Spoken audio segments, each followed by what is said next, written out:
kabarnya? Masih sehat-sehat kan? Amin. Nah, kita nih mau memuji Tuhan nih Kak. Sebelum memuji Tuhan, ada yang ingat gak sih nama-nama kakak-kakak yang ada di sini? Masa lupa sih? Kayaknya udah kelamaan di rumah Kak, jadi kita dilupakan. Lupa ingatannya. Nah, sebelum itu, yuk kita kenalan dulu.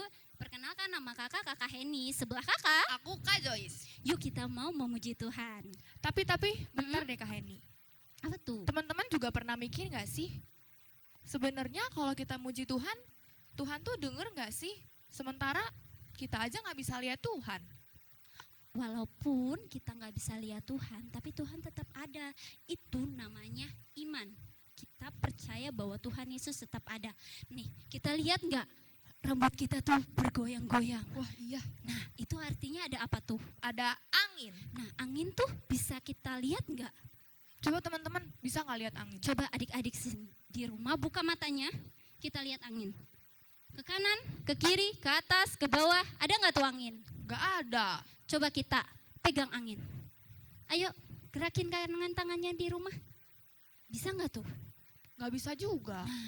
Angin walaupun nggak bisa kita lihat, nggak bisa kita pegang, tapi tetap angin nggak? Tetap angin. Nah sama, walaupun Tuhan Yesus nggak bisa kita lihat, nggak bisa kita pegang, tapi dia tetap Tuhan. tetap ada.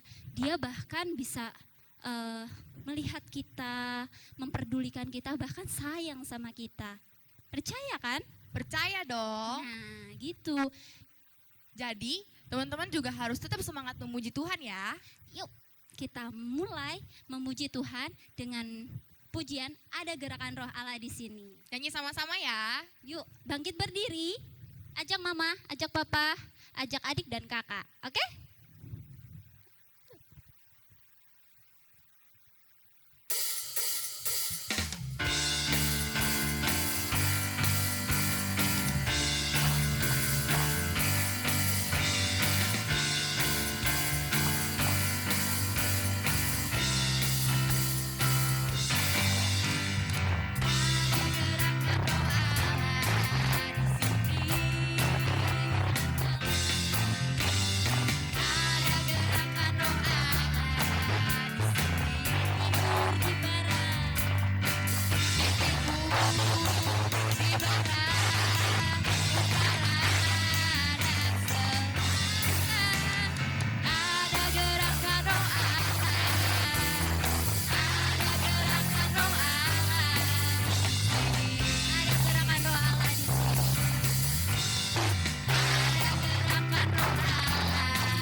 Terpujilah Tuhan. Terpujilah Tuhan. Masih bangkit berdiri kan? Masih kuat bangkit berdiri kan? Masih dong, harus Nah, kita semangat. nih mau menari nih Kak. Sama seperti Daud menari. Amin. Amin. Nah, ada lagu nih. Ada Apa tuh? lagu. Ada lagu yang mengatakan kalau kita mau menari seperti Daud menari memuji Tuhan. Oke. Yuk kita nyanyi.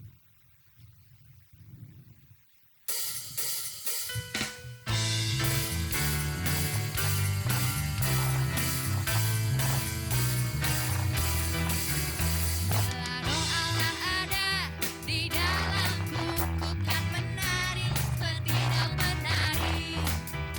Bila roh Allah ada di dalamku, ku kan menari seperti Daud menari. Ku kan menari, ku kan menari, ku kan menari seperti Daud menari.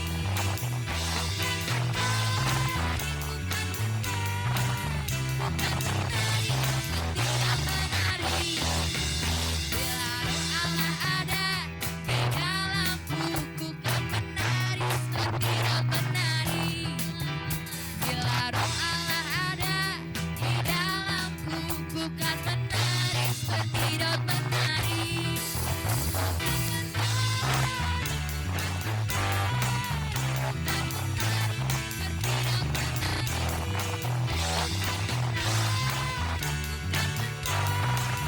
Bukan menari seperti Daud menari. Bukan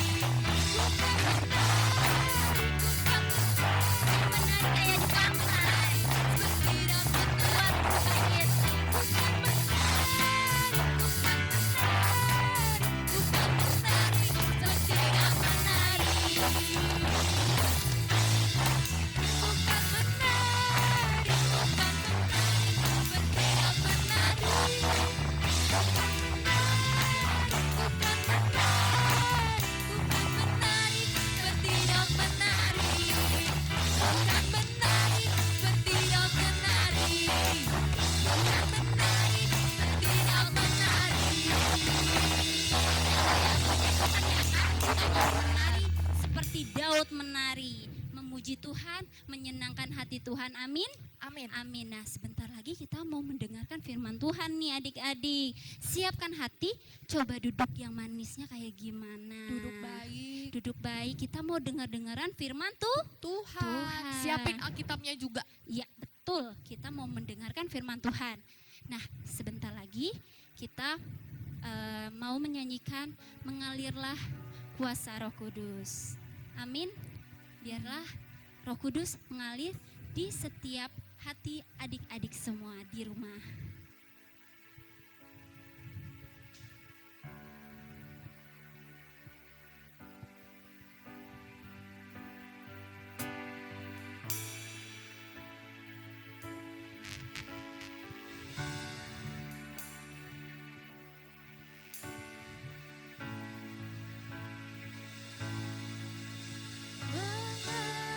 Mengalirlah kuasa Roh Kudus, mengalirlah di tempat ini, mengalirlah oh Roh Kudus, pulihkanku.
Joyce berdoa untuk firman. Mari kita bersatu dalam doa. Terima kasih ya Bapa, terima kasih ya Tuhan atas perlindungan-Mu dalam kehidupan kami sepanjang minggu ini, dari hari Senin sampai hari Minggu. Terima kasih ya Bapa atas segala kebaikan-Mu, atas segala kesehatan dan berkat yang telah Tuhan berikan kepada kami. Kami sudah memuji-Mu Engkau, kami sudah memuji Engkau Tuhan. Sebentar lagi kami mau mendengarkan firman Tuhan. Kiranya Tuhan Yesus berkati agar kami dapat duduk diam dan mengerti apa yang ingin Tuhan sampaikan kepada kami. Terima kasih ya Bapa, hanya dalam nama-Mu kami telah berdoa dan mengucap syukur. Haleluya. Amin. Amin. Shalom adik-adik. Kita ketemu lagi di hari Minggu, harinya Tuhan, untuk kita beribadah. Kita tadi sudah memuji, kita tadi sudah menyanyi sama-sama ya. Sekarang waktunya kita mau belajar, kita mau merenungkan firman Tuhan. Tadi kita sudah berdoa sama Ciheni dan Kak Joyce ya. Sekarang kita langsung. Hari ini Cisusi mau bercerita tentang sesuatu yang sangat istimewa.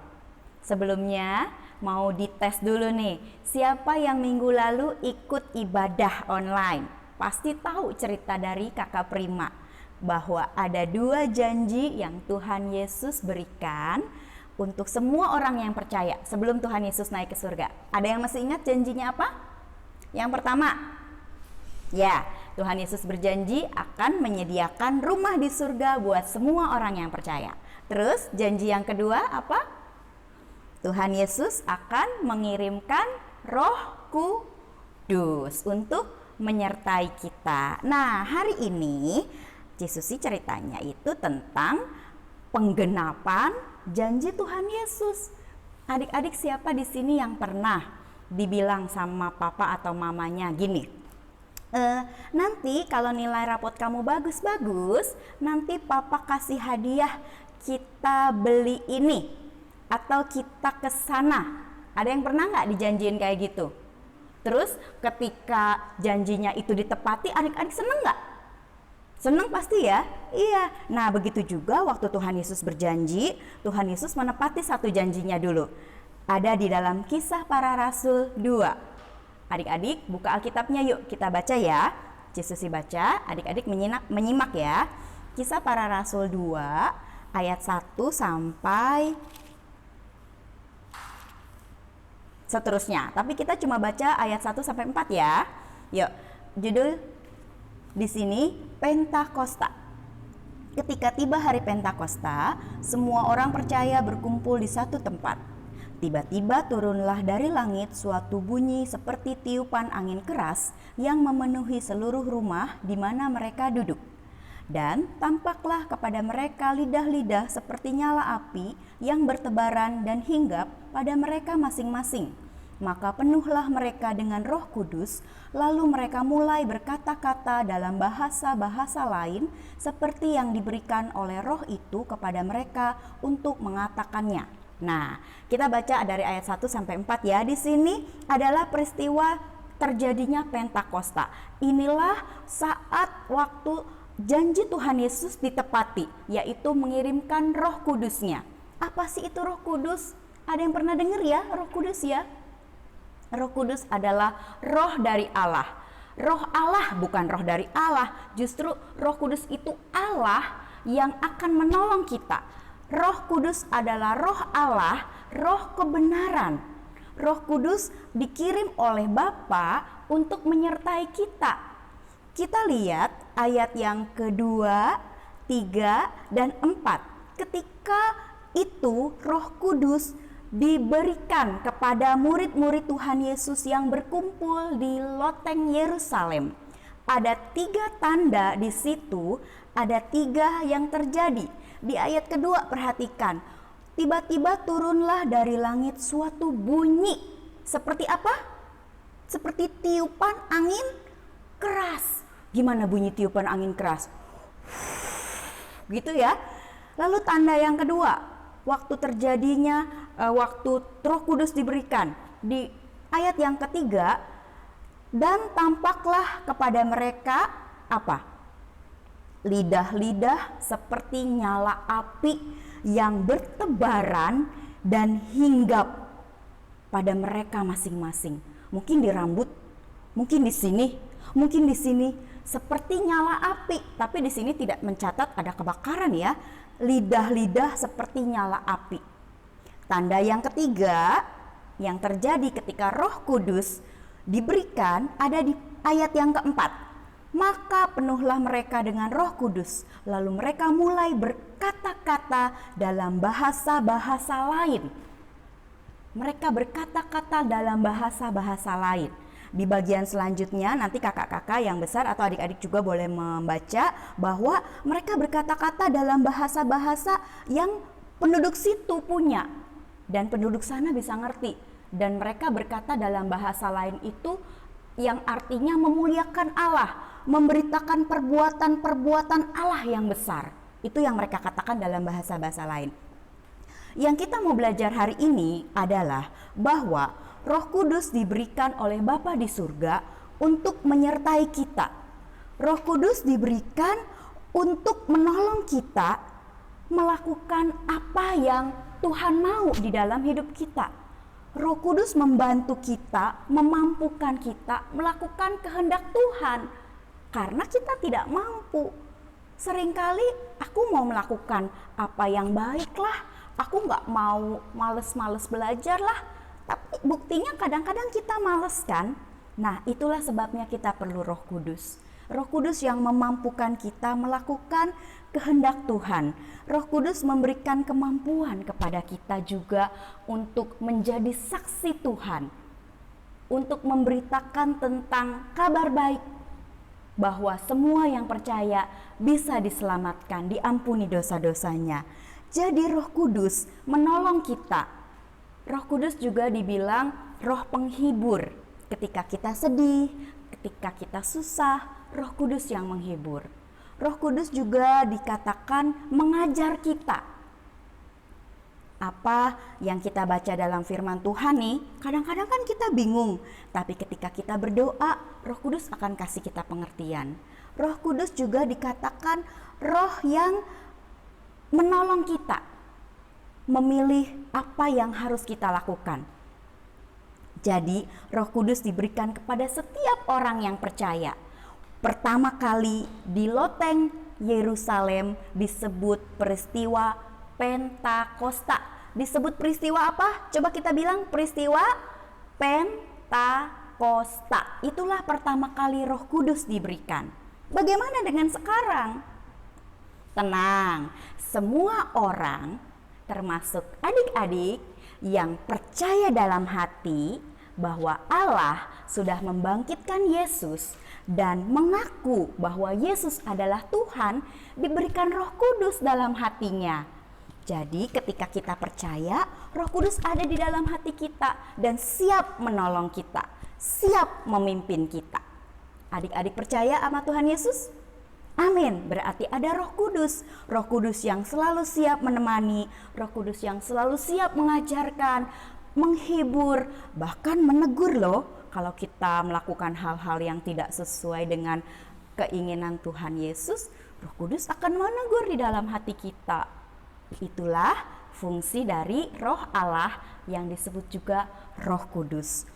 Maka kita perlu Roh Kudus. Kita perlu selalu meminta pertolongan pimpinan dari Roh Kudus. Yuk adik-adik bersedia? Kita akan berdoa sekarang. Kita akan meminta bahwa Roh Kudus selalu menyertai kita. Waktu sekolah, di rumah, waktu di perjalanan, di mana saja, apapun yang kita rencanakan, kita minta pertolongan Roh Kudus untuk memimpin kita. Dan kita mau taat. Amin? Amin. Mari kita berdoa. Bapa di surga, terima kasih sebab janji Tuhan Yesus sudah digenapi. Engkau menepati janjimu mengirimkan Roh Kudus kepada para murid di loteng Yerusalem ketika hari Pentakosta. Dan Roh Kudus sudah ada di dalam hati kami yang percaya kepada Tuhan Yesus yang adalah anak Allah. Kami memohon biarlah Roh Kudus selalu ada menyertai kami, memimpin kami, mengajarkan kami untuk kami boleh melakukan apa yang Bapa di surga mau kami lakukan. Tolong kami juga menjadi saksi-Mu dengan urapan Roh Kudus, dengan kuasa Roh Kudus.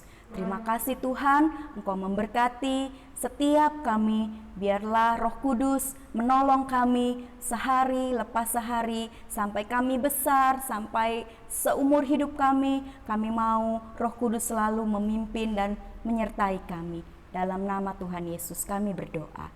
Amin. Amin. Adik-adik, untuk minggu hari ini, hari Minggu ini maksudnya, adik-adik punya tugas loh. Tugasnya beda-beda nih. Tugas yang pertama itu khusus untuk kelas yang kecil-kecil sampai yang kelas berapa ya? Sampai yang kelas 3 deh. Sampai yang kelas 3 ya. Ingat nih, dari mulai yang kecil-kecil sampai yang kelas 3. Tugasnya adalah ini nih, nanti ada di layar ya. Tugasnya adik-adik adalah baca dulu tadi Kisah Para Rasul 2 ayat 1 dan seterusnya. Adik-adik baca. Terus nanti adik-adik akan melengkapi cerita. Adik-adik akan melengkapi cerita dengan mengisi titik-titik yang ada di situ. Cisusi kasih contoh ya. Di sini kan ada nih. Semua orang percaya berkumpul di satu tempat. Tiba-tiba turunlah dari titik-titik suatu bunyi seperti tiupan angin keras yang memenuhi seluruh rumah. Nah, titik-titiknya itu adik-adik tulis ya. Di mana mereka duduk, dan tampaklah kepada mereka lidah-lidah seperti titik-titik. Nah, adik-adik isi tuh ya. Oke?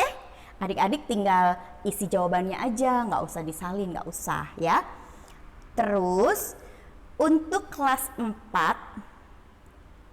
5, dan 6 tugasnya adalah menyusun huruf-huruf yang berantakan ini. Nanti ada di layar. Tuh lihat.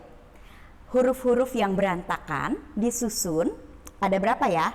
1, 2, 3, 4, 5, 6, 7, 8, 9, 10. Ada 10 kata yang hurufnya berantakan tapi seputar peristiwa Pentakosta. Adik-adik harus menyusunnya. Oke, untuk yang kelas 7, 8, 9. Ini paling susah nih, kan kakak paling besar. Nggak susah. Tugas untuk kakak kelas 7, 8, dan 9 adalah, lihat, ada huruf-huruf banyak sekali di tabel ini. Tugas kakak-kakak adalah mencari sebanyak-banyaknya kata yang berhubungan dengan cerita hari ini. Misalnya, Roh Kudus itu satu kata. Kan kadang-kadang kan mendatar, atau menurun, atau miring, diagonal. Bisa kan? TTS ya, apalah itu, silang-silang lah. Tahu ya? Mencari sebanyak mungkin kata yang berhubungan dengan peristiwa Pentakosta di Kisah Para Rasul 2. Bisa? Good. Oke. Nanti di-share juga kok di WA grup orang tua. Takutnya nggak jelas tadi tugasnya apa ya? Tenang, nanti di-share di WA grup orang tua. Nanti adik-adik tinggal tanya mama papanya ya, tugas minggu ini apa. Oke? Tetap semangat ya adik-adik ya. Mudah-mudahan sebentar lagi kita bisa ketemu. Tapi di mana saja kita tetap beribadah. Sebab Tuhan hadir. Seperti tadi Cihenia sama Ko Joyce bilang apa? Tuhan hadir meskipun nggak kelihatan. Tuhan ada di sini, Tuhan ada di mana-mana sebab Dia Maha Hadir. Tuhan Yesus memberkati. Sampai jumpa lagi. Dadah, shalom.